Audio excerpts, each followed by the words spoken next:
Happy second episode of Hot News for the day, my friends. Let's jump right on into the tech news, which starts off with Tesla is apparently going to be recalling 135,000 vehicles due to some chip issues that they're having in these cars, which is leading to some touchscreen failures that are going on. Now, this affects exclusively the Model S and the Model X, the 2012 through the 2018 Model S, and the 2016 through the 2018 Model X, and it's because the eMMC flash storage wears out, which makes it so that the touchscreen doesn't work anymore, which gets rid of the rear camera view, the defrost settings, turn signal, lighting, all like it's a pretty big deal. And the recall will start officially on March 30th. This is coming after some pressure from the NHTSA, which Tesla said, why do you expect that things work for the entire lifespan of the car? It's eMMC memory, to which the NHTSA was just like, the rear camera thing's a safety issue.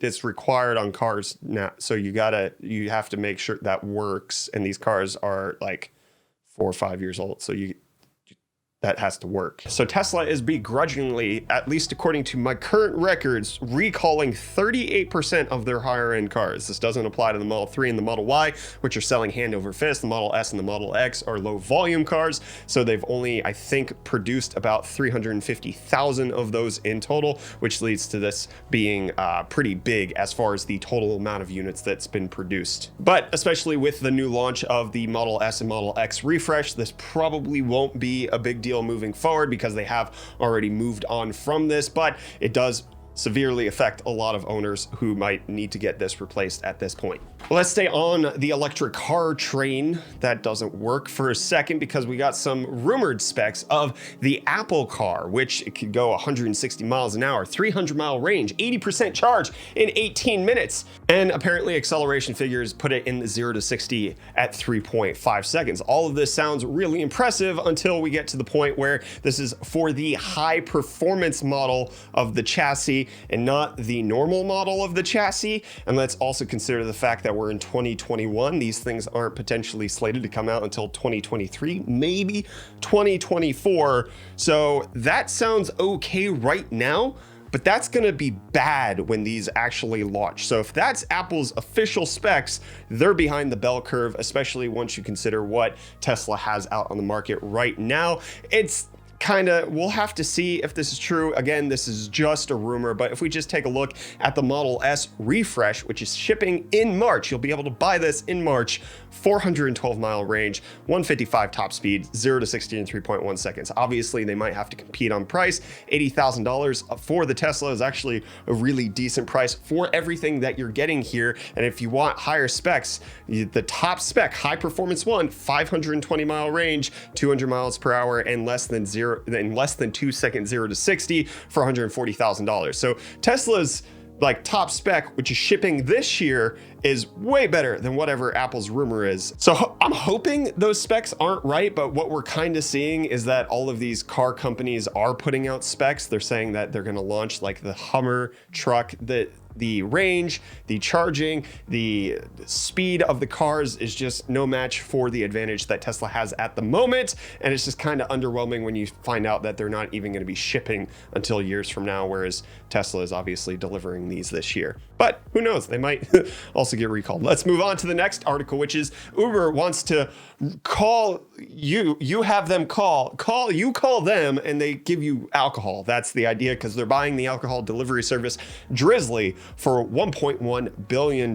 It's so that they can deliver alcohol and get the logistics network and all of that. So if you are part of Drizly, you will get perks from Uber's reward and subscription programs, and now you can get all the alcohol you want. Don't know if that's a good thing. But what was a good thing yesterday was SpaceX Starship SN9 had its test flight. It didn't go perfectly because they tried to do another flip maneuver and land, but it didn't quite work out that way, with one of the Raptor engines giving out, which led to a pretty spectacular crash, mind you. But now they're ready for SN10. That's going to be coming, but let's just watch this thing explode as it comes in, and you can see that there's a misfire with one of the rocket engines just not propelling it correctly, and then boom goes the dynamite.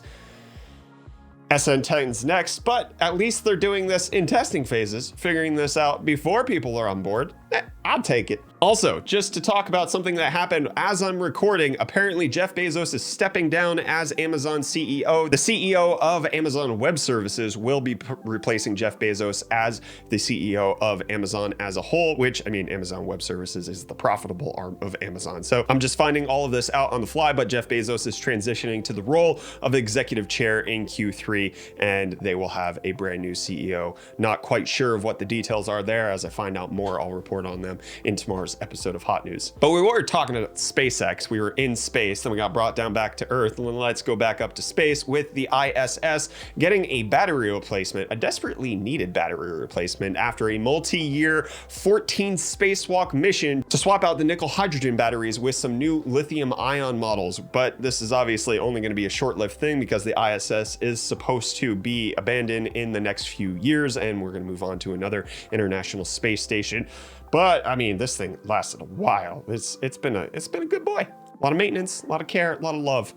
Let's talk about some space age technology that I want to get my hands on, which might at first sound a little lazy and a little crude, but Nike has their latest FlyEase shoe slip-ons that don't require zippers, laces, straps, or your hands. You just kind of slot your foot into it as we let the GIF reset. You can see you just plop it and there goes out your feet, and then you can put your feet back in and then you're ready to go. But the beautiful thing about this, while this might seem kind of lazy for a lot of people, this would be tremendously helpful for people who have things like cerebral palsy, or my son who has motor issues, not actually being able to use your hands to put your shoes on. This would give them a level of autonomy that other shoes potentially might not be able to do. I absolutely love this, and the cost apparently isn't going to be that terrible, with it going to be $120 for select members starting on February 15th.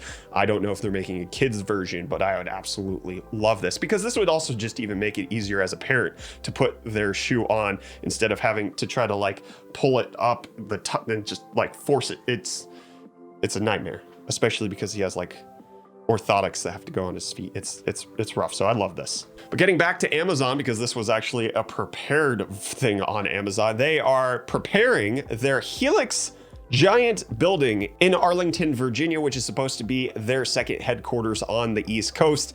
This, unlike the Nike shoe, this is just for looks and not actually all that practical, but you know, it looks really cool. Looks like they're drilling to the sky, or like a drill that came through the earth.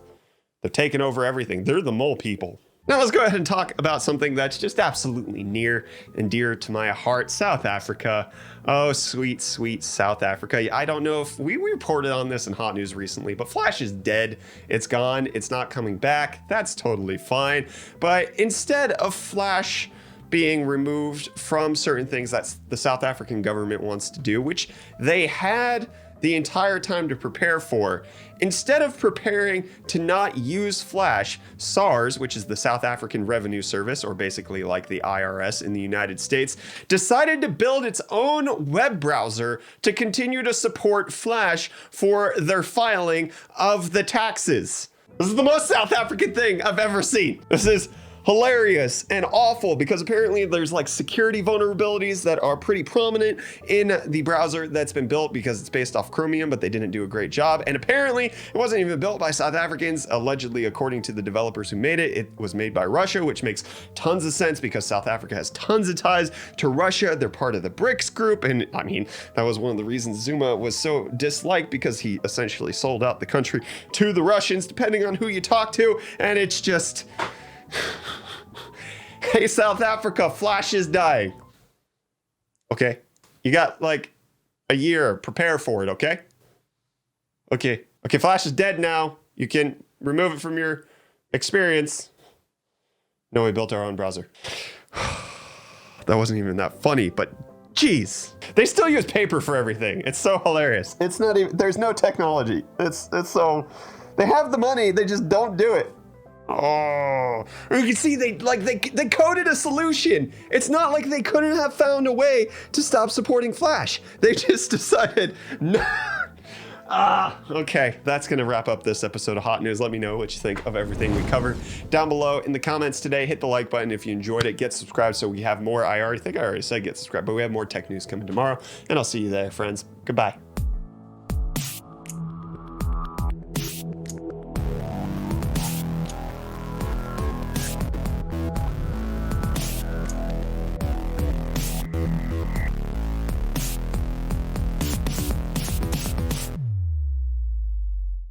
want to say here and now that we are quite confident that if iLeak is reliable, we are going to change from Adobe to HTML5.